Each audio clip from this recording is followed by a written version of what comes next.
Hola a todos. Pues bien, hoy vamos a hablar de Occidente y su futuro, ¿no? En tiempos convulsos como los que estamos pasando, que son tiempos realmente muy convulsos, a punto de iniciarse probablemente el porcentaje cada vez más alto, un conflicto de alta intensidad en Oriente Medio. Cuando hablo de alta intensidad, hablo de realmente muy alta intensidad porque ya se incluiría una guerra casi total y absoluta contra Irán.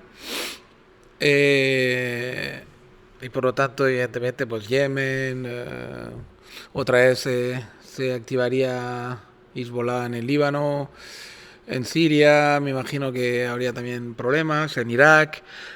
O sea que estaríamos hablando de un conflicto de alta intensidad y que escalaría muy fuerte.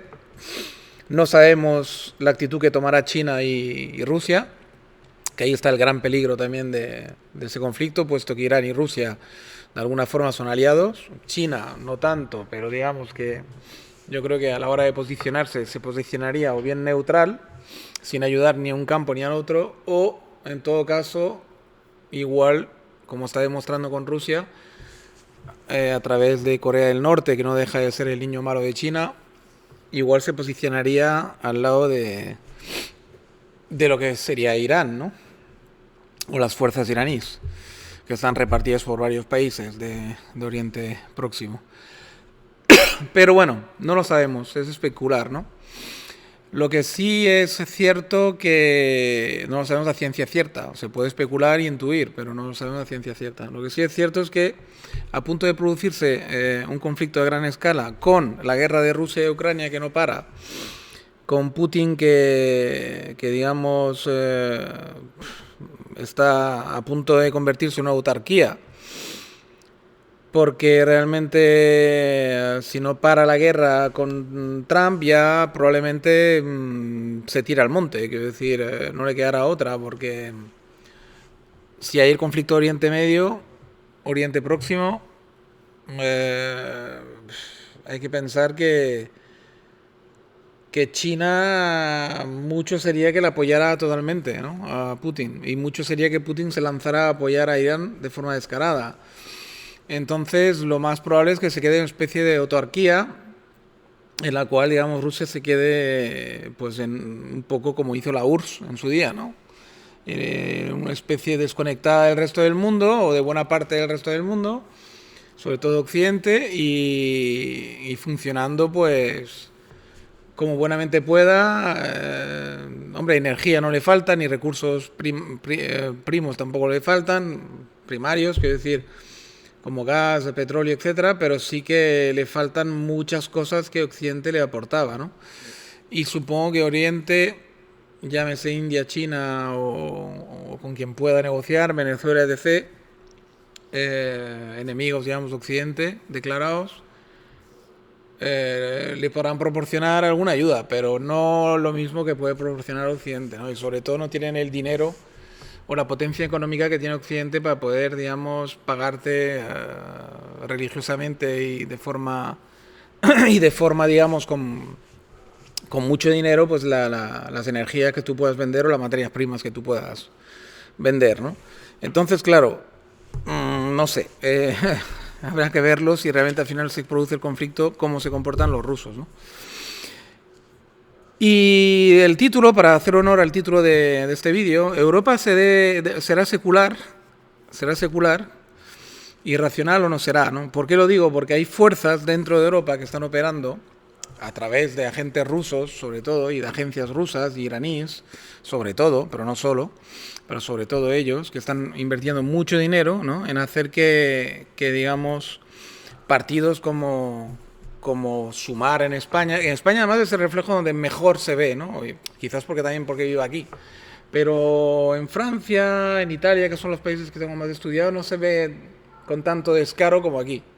Aquí se ve realmente con mucho, mucho descaro. Francia quizás es la más parecida, ¿eh? También se empieza a dibujar con bastante descaro todo, ¿no? Pero la, aquí en España se refleja con mucha claridad porque, claro, como estamos todavía técnicamente en guerra civil, nunca paró la guerra civil realmente, entre izquierda y derecha y etcétera, pues se han podido introducir como siempre, como ya pasó previo a la guerra civil, las fuerzas extranjeras pueden operar en España con mucha tranquilidad porque entre los dos potentes nacionalismos vascos y catalanes, que son como tener dos enemigos en casa, por decirlo de alguna forma, entre la izquierda española, que es una izquierda hiper radical, hiper loca, que no entiende nada, ni ha entendido nada nunca, y que realmente es una izquierda que encima hoy en día está vendida a los nacionalismos, los vascos y catalanes, o sea, trabajan para ellos.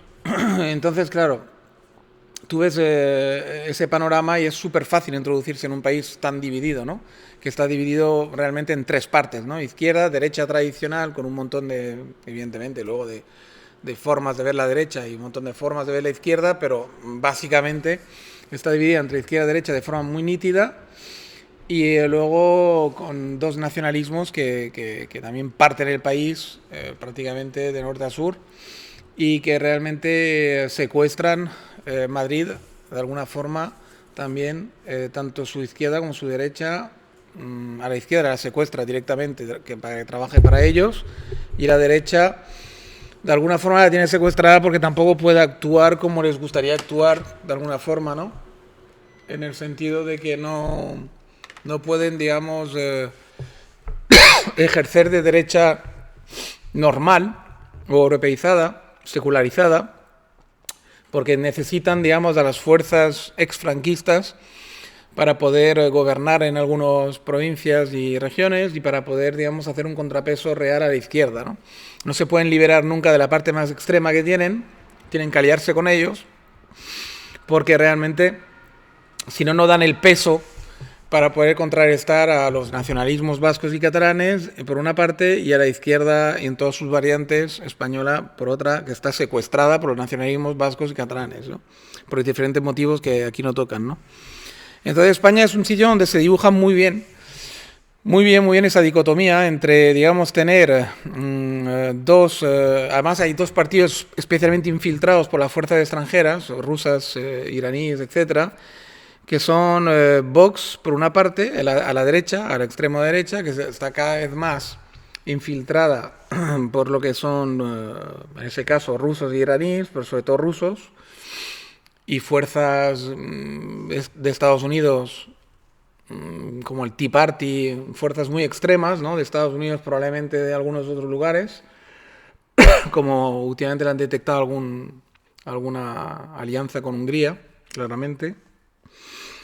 Y luego tenemos una extrema izquierda con Podemos y Sumar que está totalmente infiltrada por los rusos, que los rusos ya sabéis que ellos lo tienen muy fácil, siempre apuestan por los extremos en todos los países donde se infiltran, ¿no?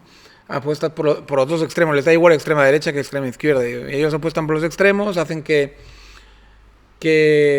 haya conflicto en el país, que ese país se divida y se pueda desunir lo más posible y esté totalmente dividido y enfrentado, y así ellos pues sacan ganancia de pescadores, ¿no? Como siempre, a río revuelto, ganancia de pescadores. Es un poco la táctica que han utilizado en Estados Unidos, aupando a Trump al poder, o ayudando a que Trump se aupe al poder en su primera elección.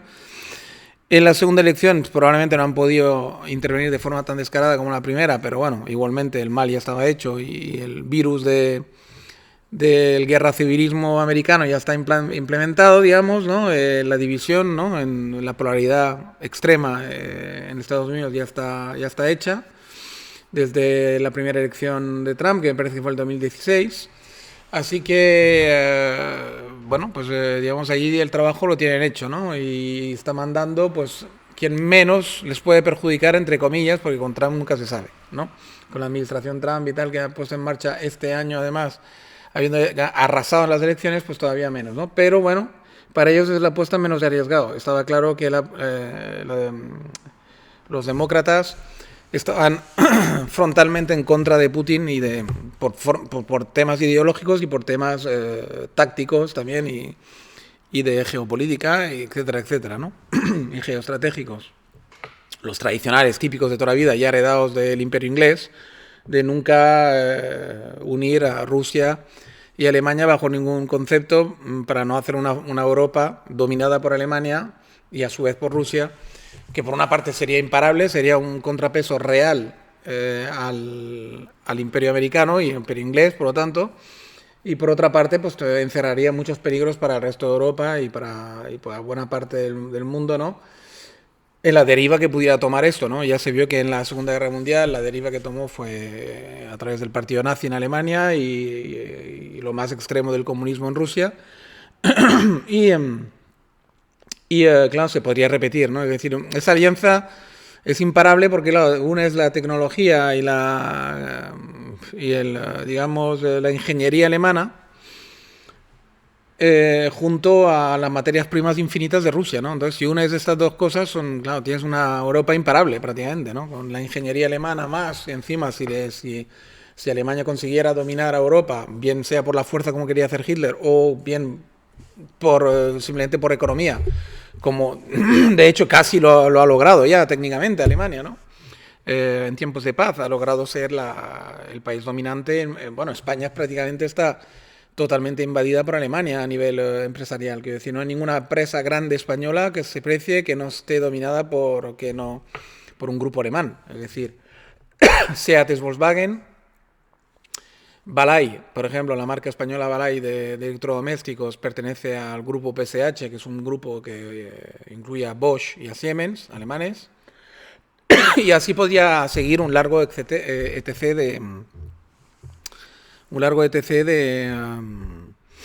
de dominios en ese aspecto, ¿no? O sea, de dominios de empresas alemanas sobre la empresa española que a veces le guardan el nombre, guardan la ubicación, pero el capital lo ponen los alemanes, ¿vale?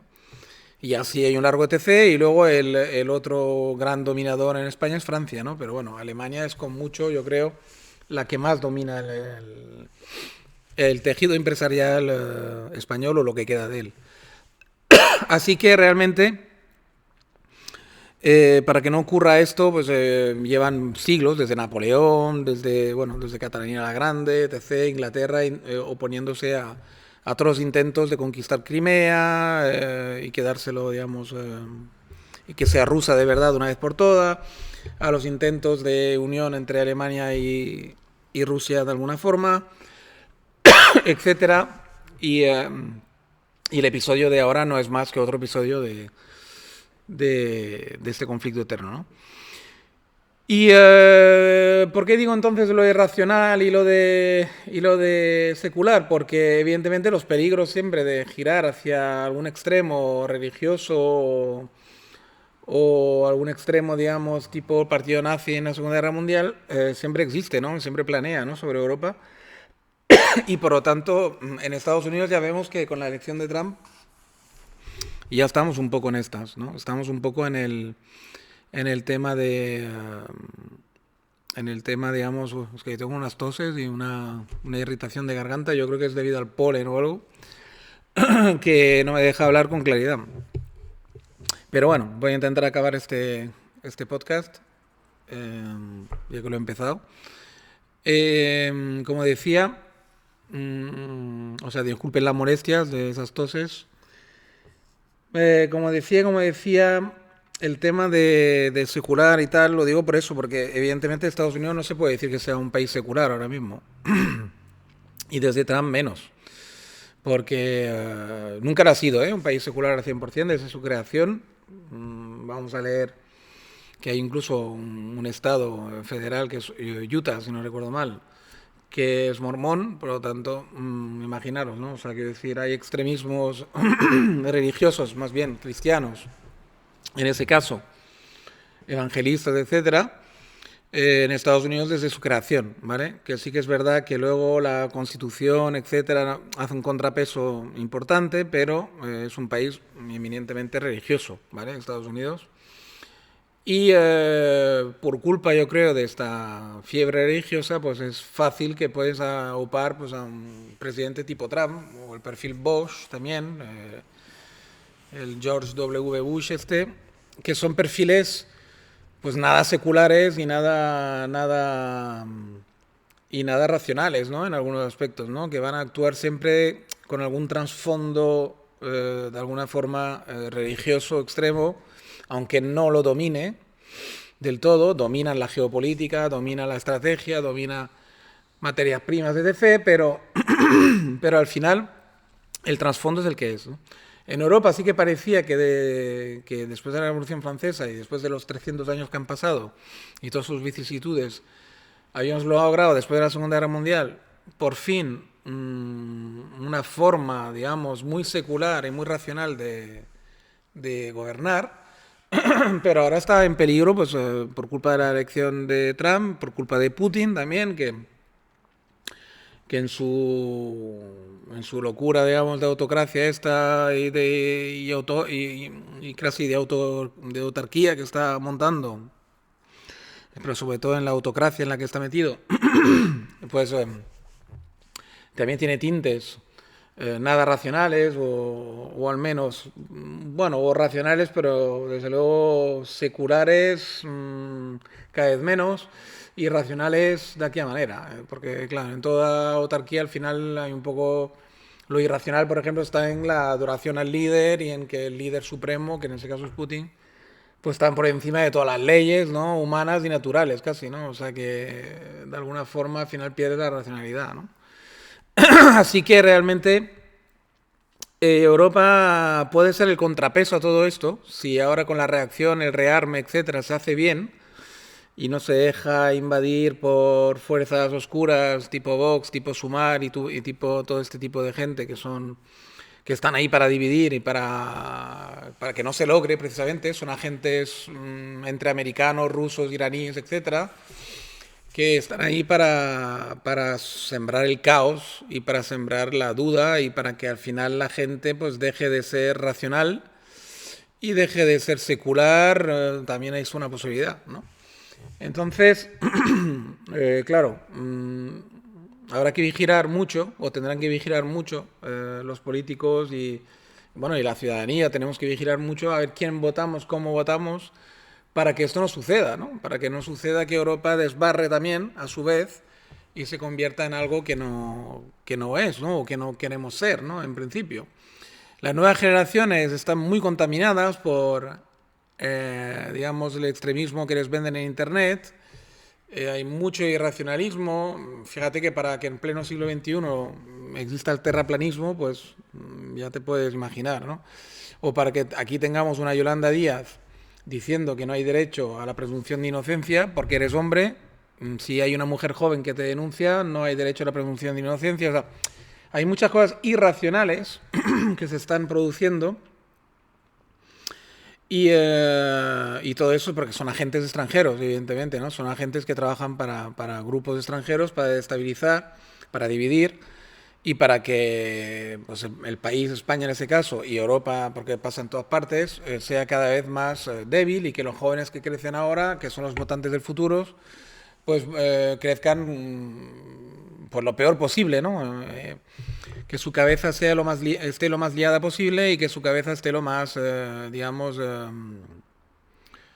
lo menos amueblada o amueblada con cosas totalmente equivocadas para que voten de forma totalmente irracional y al final en contra de sí mismos, ¿no?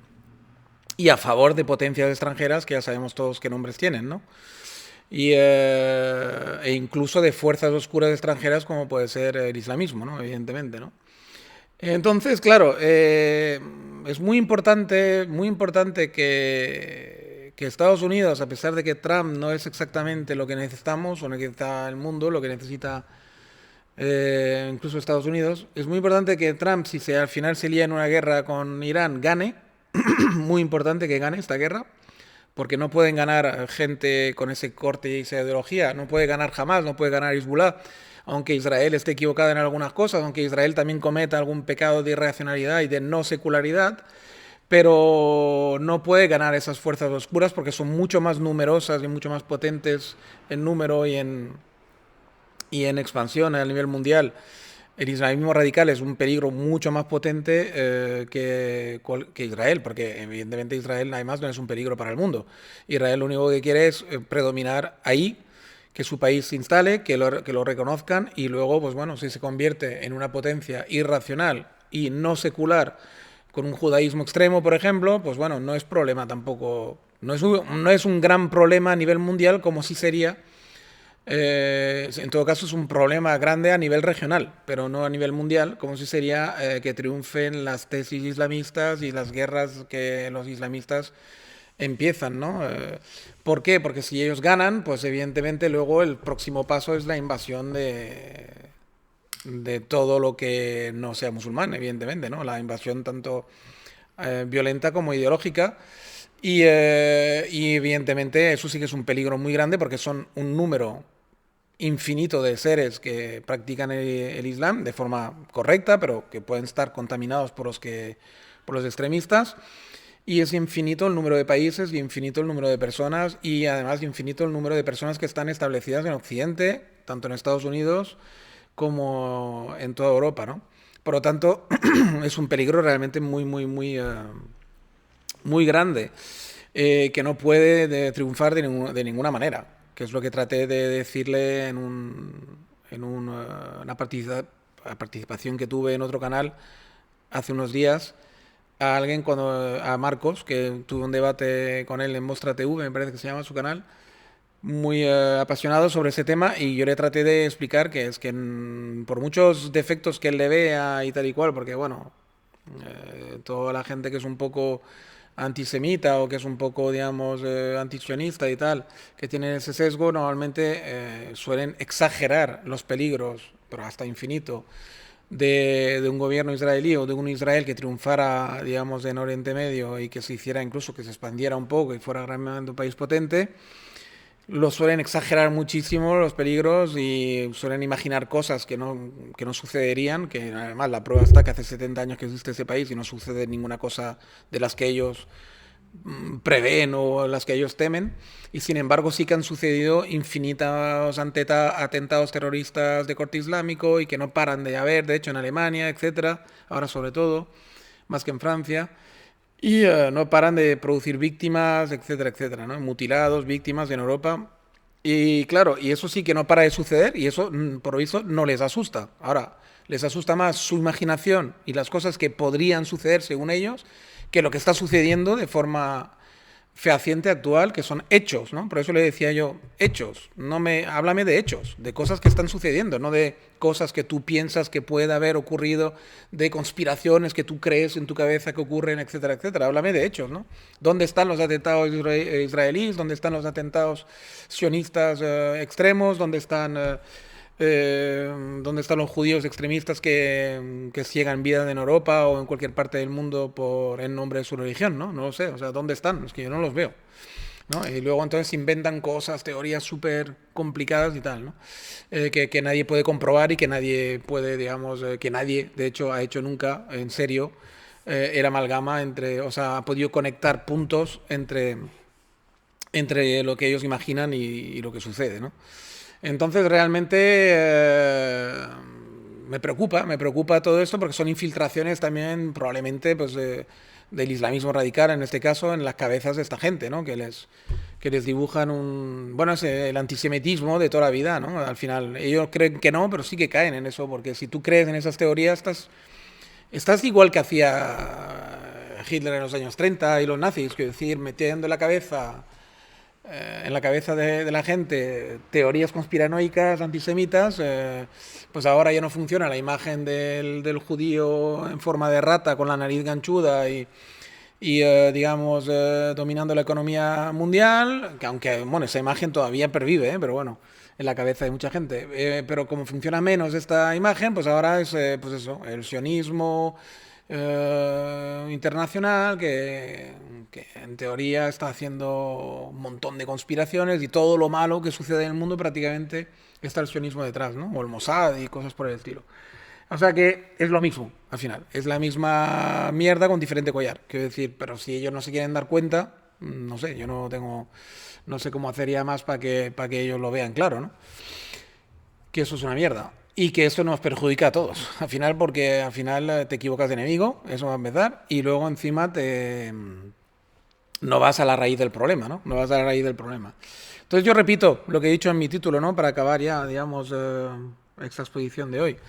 ¿Europa será secular o irracional o no será? Quiero decir, aparte del rearme, o se vigila muy mucho de eliminar todo tipo de partidos, que los partidos de ese tipo no puedan acceder al poder, es decir, ni Vox, ni Sumar, ni Podemos, ni Mélenchon en Francia, o se vigila muy mucho de que estos tipos de partidos no cojan poder, o estamos acabados. Estamos acabadísimos, porque si esta gente toca poder, Europa dejará de existir prácticamente. Dejará de existir y seremos una cosa, pues no sé lo que seremos, pero seremos una cosa nada agradable y nada bonita de ver, y que además provocará muchísimas muertes probablemente de forma totalmente irracional, de forma totalmente injusta. Cogerán grupos humanos de cualquier tipo, cogerán a lo mejor a los musulmanes, por decir algo, de bien, los expulsarán, o incluso cosas más graves a lo mejor sin razón de ser, no sé, puede volver el antisemitismo clásico también, bueno, puede pasar cualquier barbaridad y cualquier chorrada, ¿no? O puede, incluso peor, que el islamismo radical se apodere de alguna forma de algún país europeo. Francia es la candidata más, digamos, que está más en peligro por el número de gente que tienen ahí, y que realmente se acabe liando la mundial, ¿no? Entonces, realmente, para evitar todos esos peligros, yo creo que Occidente se tiene que centrar mucho, aparte de rearmarse, en lo ideológico, y que realmente seguir siendo una zona secular del mundo y una zona racional, que haga contrapeso a todas las zonas que están metidas en, yo creo, una gran irracionalidad. Tampoco vería con malos ojos una Europa cada vez más unida a China, ¿eh? Porque yo China no lo veo un enemigo demasiado peligroso. Porque es un actor racional actualmente. Es un actor bastante racional. Dentro de todos los defectos que tiene, es un actor bastante racional. Secular, casi que también. Así que no veo con malos ojos una unión entre Europa y China para contrarrestar quizás un Estados Unidos que se haya lanzado ya totalmente a cosas mesiánicas de locos, y a un Oriente Medio y próximo que está a una deriva también muy peligrosa, ¿no? En casi todos los países. Por lo tanto, un contrapeso China-Europa estaría muy bien para contrarrestar a Rusia y Estados Unidos, que están en derivas muy malas, y en un Oriente Medio y próximo que está también en derivas muy malas, ¿no? Por lo tanto, no sería descartar. Ya se verá en el futuro, ¿no? Pero no sería descartar. Bueno, pues nada. Un saludo a todos. Como digo siempre, cuidaros mucho y nos vemos en el próximo podcast o audio-vídeo, no sé cómo llamarlo, ¿vale? Dejar comentarios, sobre todo, hacer funcionar un poquito esto, los likes y toda la mandanga, y así pues nuestra comunidad seguirá creciendo y seremos cada vez más. Venga, un saludito a todos, cuidaros mucho, hasta la próxima, chao, chao.